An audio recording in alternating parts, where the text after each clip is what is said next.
আমাদের অবশ্যই। আমাদের দুটোই ব্যাপার আছে। একটা হচ্ছে বকেয়া যে ডিএটা বেতন কমিশনের 10 বছর 11 বছর ধরে আমরা লড়াই করেছি। এখনো পর্যন্ত দেখুন সরকার মানে সর্বোচ্চ আদালতের রায় যদি না মানে সেটা তো খুব মানে দুঃখজনক বলবো না, দুর্ভাগ্যজনক। হ্যাঁ, সারা সর্বোচ্চ আদালত ভারতবাসীর বলে পক্ষে দিয়েছে সেটা সেটা দুর্ভাগ্যজনক। সেটা সেটা আমরা কোনো ইমপ্লিমেন্ট হতে দেখছি না। এখন নয়া সরকার এসছে, তারা একটু যদি নিশ্চয়ই নির্দিষ্ট যে সময়ের মধ্যে আমরা আশা করব সেই সময় যদি তারা মেনে নেয় তাহলে আমরা আমরা তাকে মান্যতা দেব। তারা একদম যদি একদম। এখন বলে যে আমাদের 1 বছর সময় দিন, আমাদের 1.5 বছর সময় দিন, তাহলে আমরা কিভাবে মানি? না আমি তাহলে তো মানা আমাদের কর্মচারীদের কাছে তো আমাদের দায়ভার তো আমাদের তো নিজস্ব আছে না। না তারা তো অবশ্যই। চাইছে আপনি যেমন চাইছেন যে কালকে যদি আমি পঞ্চম বেতন কমিশনের ডিএটা পেয়ে পেয়ে যাই যাই খুব আমার ভালো খুব হয়। উপকার হবে। সবাই সবাই তো সেটা চাইছে। না আর অবশ্যই। আমরা যদি সরকারের সঙ্গে আপোষ করে আসি যে ঠিক আছে 1 বছর পরে আপনি দেবেন, সেটা তো অন্যায় হবে না? না, না, না, সেটা সে তো তো অন্যায় ঠিকই। হবে। না, আমাদের দেখতে হবে না যে আমি কর্মচারী সমাজ যাতে খুব সহজে এই বকেয়া ডিএটা পায় এবং যে এই সপ্তম বেতন কমিশন লাগু হওয়ার আগে যে 42% দিয়ে সেটা কিভাবে দেবে সেই বার্তাটা সরকার যদি আমাদের কাছে প্রকাশ করে দেয় খুব ভালো তাহলে হয়। আমরা স্যাটিসফাই হব। না এই একদম আর কি। বুঝেছি। মানে দেখুন সরকারি কর্মচারীদের দাবি দেওয়া থাকবেই। কিন্তু যা হুম। সিচুয়েশন তৈরি হয়ে আছে, আমি বাস্তব হুম। পরিমণ্ডলে থেকে ভাবতে বলছি যে ৩টের মধ্যে আমরা কোনটা পেতে পারি? দেখুন যেটা বলছি এটা এইসব নিয়ে সপ্তম বেতন কমিশন নিয়ে আলোচনা নাও হতে পারে। হুম, আমি বারবার বলছি যে আমাদের যে 3টে সংগঠনকে ডেকেছে এই 3টে সংগঠনই পঞ্চম বেতন কমিশনের ডিএ মামলার সঙ্গে সংযুক্ত ছিল। হুম, এই 3টে সংগঠনকেই আমি জানি যে টেলিফোন করে ইনফরমেশন দিয়েছে। হুম, হুম। আরো একটা যে সংগ্রামী যৌথ মঞ্চ তাদের কে ইনফর্ম করেছে না করেছে আমরা জানি না, আমাদের জানার হ্যাঁ, তারা কথাও নয়। তারা কারণ এই সোশ্যাল মিডিয়ায় হ্যাঁ তারা জানিয়েছে, তাদেরও ডেকেছে। তাদেরও ডেকেছে, হুম, কিভাবে ডেকেছে কে ডেকেছে সেটা আমরা জানি না, আর জানার আমাদের মানে প্রয়োজনও নেই। হ্যাঁ, কারণ ইচ্ছাও নেই। হ্যাঁ হ্যাঁ স্বাভাবিকভাবে যারা মামলায় ছিল তাদের ডেকেছে। এই বার্তাটা আমরা মানে কর্মচারী সমাজের কাছে তুলে দিয়েছি এবং 30 তারিখে এখনো পর্যন্ত হয়তো কাল পরশুর মধ্যে চিঠিটা পাবো। চিঠিটা পালে নির্দিষ্ট সময়ে নির্দিষ্ট মানে আমাদের যে মানে সাংগঠনিক যারা উপস্থিত হবে তাদের নিয়ে আমরা ওই নবান্নে হোক বা রাইটার্সে হোক সেটা তো এখনো জানি না, মিটিং এ সেটা বলা হবে। যেখানেই হোক না কেন আমরা উপস্থিত থাকবো। আমরা সরকারের সঙ্গে সহযোগিতা 100% করব, কারণ সরকারের দিকটাও তো আমাদের দেখতে হবে। হ্যাঁ, এটা এটা তো আপনি আমরা আগেও বারবার অনেক বলছি। ভিডিওতে এই কথাগুলো হ্যাঁ, বলেছেন। সরকারের দিকটা আমাদের দেখতে হবে। আবার সরকার যাতে কর্মচারী সমাজের দিকটা দেখে, এই সেটা দুটো নেগোসিয়েশন যদি মানে মিলে যায় তাহলে সহজভাবে সমাধান হয়ে যায়। এই তো আর কি। আমরা তো কোনো সময় মানে টাসেলে যাব না, না আমরা এই অমুক তারিখের মধ্যে দিয়ে যেতে হবে তমুক তারিখের মধ্যে দিয়ে, এই ব্যাপারে এই বার্তা আমরা কোনো মতেই তুলে ধরবো না। আমরা সুষ্ঠু সমাধান চাইবো, সরকারও আমাদের দিকটা দেখবে, আমরাও সরকারের দিকটা দেখবো। এইভাবেই মানে দুটো মানে পার্টির মধ্যে মানে ধরুন মানে কর্মচারী সংগঠনগুলো এবং সরকার সরকার। তাদের মধ্যে কথাবার্তা হবে। তাতে যদি আমরা স্যাটিসফাই হই, আমরা স্যাটিসফাই হওয়া মানে সামগ্রিকভাবে কর্মচারী সমাজও স্যাটিসফাই হবে। বা এই ডিএ নিয়ে আর আমি বাকি আগাগোড়া যেসব ভিডিও করি। হ্যাঁ, কিন্তু হ্যাঁ আপনার সঙ্গে কথা বলে একটা জিনিস বুঝেছি, মানে ডিএ এর হিসাব, বেতন কমিশন এই সম্পর্কে যে সূক্ষ্ম সূক্ষ্ম হিসাবগুলো আছে আপনার পুরো নখদর্পণে। তো নখদর্পণে আমরা তো চর্চা করি না হ্যাঁ, এই হ্যাঁ, যে হ্যাঁ, এই হ্যাঁ, যে এই যে সপ্তম বেতন কমিশন। হ্যাঁ আমি আপনার তো প্রথমেই একটা ভিডিও করেছিলাম হ্যাঁ, হ্যাঁ যখন আপনার বলেছিল যে 45 দিনের মধ্যে মানে বেতন কমিশন হবে, তখন আমি বলেছিলাম যে প্রধানমন্ত্রী বা স্বরাষ্ট্রমন্ত্রী তারা তো বিষয়টা জানে বলে আমার তো মনে হয় না। হুম, তারা হুম, বলে দিল হুম, হুম, এখানে চেয়ারম্যান নিয়োগ করতে হবে, মেম্বার নিয়োগ করতে হবে, তারপরে নির্দিষ্ট একটা সময় দেবে, তার মধ্যে আমাদের কর্মচারী সংগঠনগুলোকে মেমোরেন্ডাম জমা দিতে বলবে, আমাদের শুনানি হবে, হ্যাঁ তারপরে রিপোর্ট তৈরি করবে। হ্যাঁ ওই তারপরে সেই জায়গা ট্রিটমেন্ট ফ্যাক্টরের উপর মূল বেতন হবে। সেই জায়গা তারপরে থেকে হ্যাঁ সেই জায়গা থেকে সেটা আমার জিজ্ঞাসা। সরকারের কাছে সরকারের কাছে সেই রিপোর্ট প্রকাশ করবে, সেই সরকার সেটা মন্ত্রিসভায় সিদ্ধান্ত নেবে যে যা যা বলেছে টোটো আমরা মেনে নেব না কিছু অ্যাডিশনাল অল্টারনেশন করব, সেটা সরকারের সম্পূর্ণ ক্ষমতা আছে। সরকার বলবে যে না কমিশন যেটা করেছে সম্পূর্ণ আমাদের দেওয়া যাবে না, তার থেকে কিছু কাটছাট করতে হবে। সেটা সরকারের স্বাধীনতা আছে, সরকার করতে পারে। আবার সরকার এমনও মনে করতে পারে যে না, কমিশন যেটা বলে দিয়েছে সেটাই আমরা মান্যতা দেব, রোপা হবে, revision of pay revision pay and account, সেখানে সেই পরিপ্রেক্ষিতে রোপা বেরোবে, আমরা সপ্তম বেতন কমিশনে গিয়ে এবং বেতন পাবো। এই তো তাহলে এই সেই জায়গা থেকে অনেকটা সেই জায়গা থেকে আমি জিজ্ঞাসা করছি যে ৪৫ দিনের মধ্যে যে প্রধানমন্ত্রী নরেন্দ্র মোদী এবং গৃহমন্ত্রী অমিত শাহ যে ৪৫ দিনের প্রতিশ্রুতি দিয়েছেন, তার মধ্যে কি বেতন কমিশন কোনোভাবে কি চালু করা সম্ভব? কোনোভাবেই কি চালু করা সম্ভব?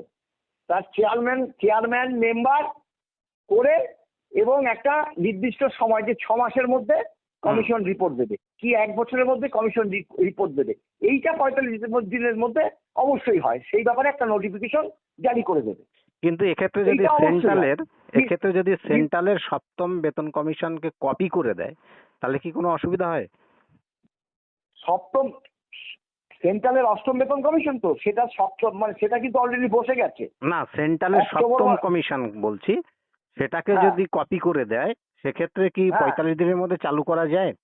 না, সেন্ট্রালের যে অষ্টম বেতন কমিশন সেটা তো এখনো তো মানে কিছু কাজই হয়নি।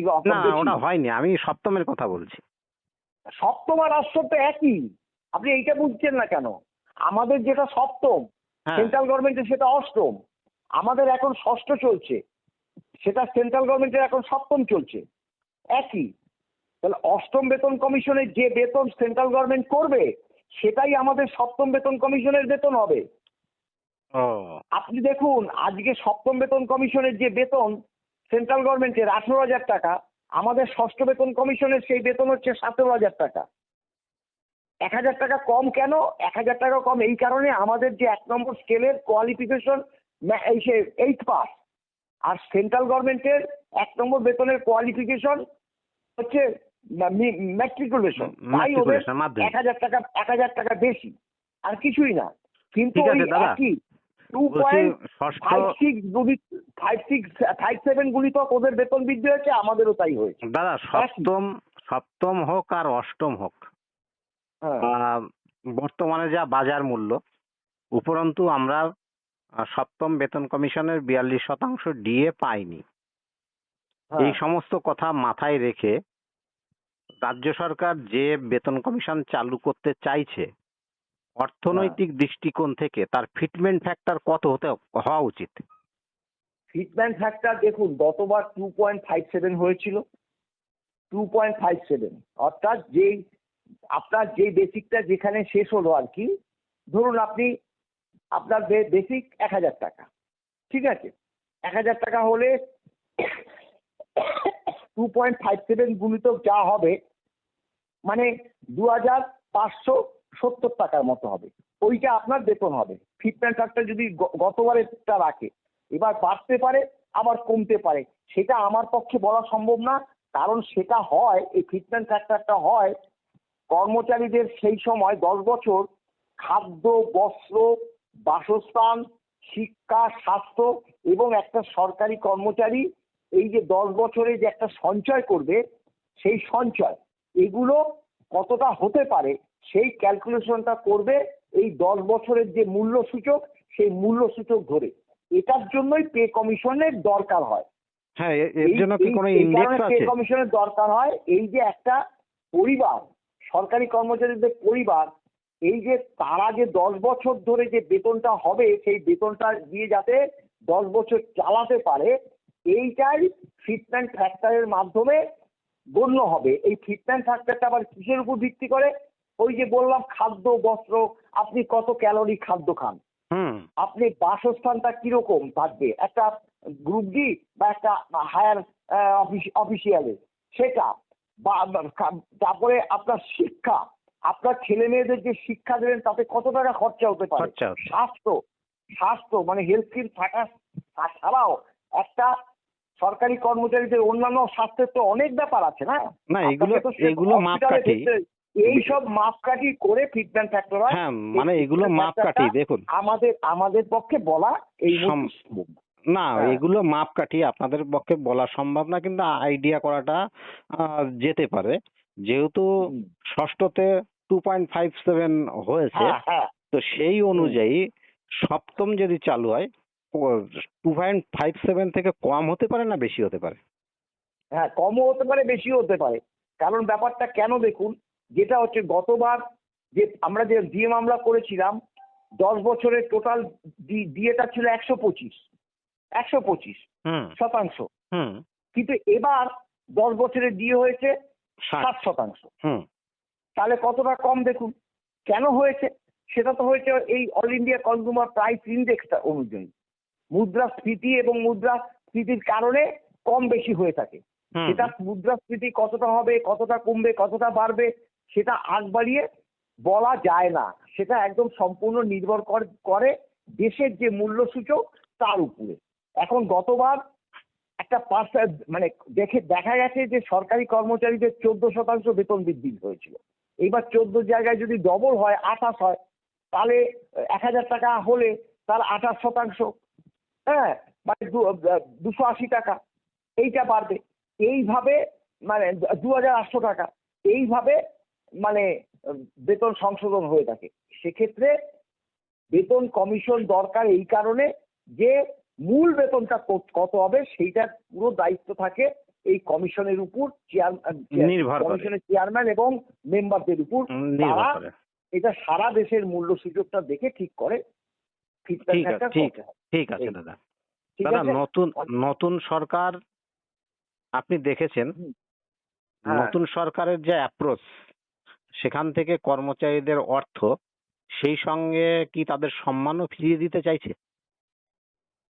সম্মান ফিরিয়ে দিতে চাইছে বলতে দেখুন ব্যাপারটা হলো সেটা তো এখনো মানে কিছুই তো সম্মান ফিরিয়ে দেওয়ার যে ব্যাপারটা এখনো তো সেই দিকটা তো আমরা কিছুই দেখতে পাইনি, এখনো সময়ও আসেনি। না, সময় অর্থ আসেনি দেখুন অর্থ সম্মান। আমরা হাতে পাইনি, কিন্তু এই যে না, আপনাদের সংগঠনদের ফোন করছে, ডাকছে, না, দিয়ে যে একটা এটা তো ইস্যু। ব্যাপার না, এটাতে এটার ব্যাপারটা তো তাহলে তো সরকারকে আমরা তো সরকার যদি চুপচাপ থাকে তাহলে তো কন্টেম্প পিটিশনটা তো আছে, কন্টেম্প মামলা মারাত্মক ব্যাপার তো। এখানে আজকে যে চিফ সেক্রেটারি চেঞ্জ হয়ে যেতে পারে, কিন্তু হুম আরেকজন চিফ সেক্রেটারি তো আসছে। হুম এখানে কিন্তু মুখ্যমন্ত্রীর কোনো শাস্তি হবে না। এখানে সরকার বলতে চিফ সেক্রেটারি এবং ফিনান্স সেক্রেটারি তাদের দুজনের নামেই কিন্তু আমাদের কন্টেম্প পিটিশন আছে, মানে আদালত অবমাননা করেছে। বুঝতে পেরেছেন তো? হ্যাঁ হ্যাঁ, মানে বুঝতে পেরেছি। আদালত অবমাননা করলে তখন সর্বোচ্চ আদালত সেই আদালত অবমাননের জন্য রুল জারি করতে পারে। রুল জারি যদি করে দেয় সর্বোচ্চ আদালত, সেটা তো নয়া সরকারের পক্ষে ভালো হবে ঠিক না। না বা ভালো না না। না না না। তাহলে সরকার তো আমাদের দেখেছে যাতে একটা সুষ্ঠু সমাধান হয়, হুম হুম সুষ্ঠু সমাধান হয়। তাহলে সুষ্ঠু সমাধান তো সরকার চাইছে। আমরাও সরকারকে মানে সহযোগিতার মাধ্যমে করতে চাইছি। যথাযোগ্য মর্যাদা দিয়েই সসম্মানে সেই যে আমাদের দাবিটা মানে মিটিয়ে দেওয়ার যদি সিদ্ধান্ত নেয়, আমরা অভিনন্দন জানাবো সরকারকে। আমরা একদম চাই একদম। না নতুন সরকার এসে এইভাবে একটা আদালত অবমাননার রুল জারি হয়ে যাক, সেটা আমরা কোনোদিনও চাইবো না। আমরা যেটা করেছিলাম তো পূর্বের সরকারের কারণেই আমাদের এই কন্টেম্প মামলাটা ফাইল করতে হয়েছে, দাদা, কিন্তু এই কন্টেম্প মামলাটা তো এখনো তো হ্যাঁ, মানে এখনো রয়েছে। জীবিত আছে। একদম। হুম। দাদা, এই সেই কারণেই আপনার কথার সূত্র ধরেই আর একটা প্রশ্ন করি। আর মমতা বন্দ্যোপাধ্যায়ের কাছে ডিএ নিয়ে ঘেউ ঘেউ করতে হবে না, এই না যে ওনার অনুভূতিটা, এই অনুভূতিটা কেমন? না, ওনার কাছে শুধু তাই না, ও এই সরকার আর কোনোদিনও ফিরেই আসতে পারবে না। এই রাজ্যের যে সরকারটা দেখুন বাম আমলে আমাদের দাবি ছিল, অনেক আন্দোলন করেছি, কিন্তু বামফ্রন্ট সরকারকে একটা সরকার বলা যায়। কিন্তু বর্তমানে যে তৃণমূল সরকার 15 বছর রাজত্ব করলো, একটা স্বৈরতান্ত্রিক রাজত্ব আমরা দেখতে পেলাম। হুম এর আগে মানে ম্যাক্সিমাম তো আমরা বামফ্রন্ট সরকারের আমলেই আমরা চাকরি পেয়েছি। তাদের তো 34 বছর না হলে আমি প্রায় মানে ওই 98-এ ঢুকেছি। হ্যাঁ, সেখান থেকে ক্ষমতায় এসছে তো বামফ্রন্ট সরকার 77 সালে। হুম হ্যাঁ, মানে এই যে প্রায় 25-26 বছর বামফ্রন্ট সরকারের আমলে চাকরি করলাম, তাদের দাবি দেওয়া নিয়ে আমরা বহু আন্দোলন করেছি, কিন্তু বামফ্রন্ট সরকার কোন সরকারি কর্মচারীদের উপর প্রতিহিংসামূলক আচরণ করেনি, কিন্তু এই তৃণমূল সরকার আমাদের মিথ্যা মামলা দিয়েছে, আমাদের কর্মচারীদের নানা জায়গায় বদলি করেছে, এই তো করেছে। হ্যাঁ ঠিক আছে দাদা, অনেক ধন্যবাদ, অনেক হ্যাঁ, সময় অনেক নিয়ে ধন্যবাদ। প্রশ্নের উত্তর দিলেন। হ্যাঁ হ্যাঁ ভালো ঠিক থাকবেন। আছে। আমি ভিডিওটা এখানেই শেষ করছি। এবার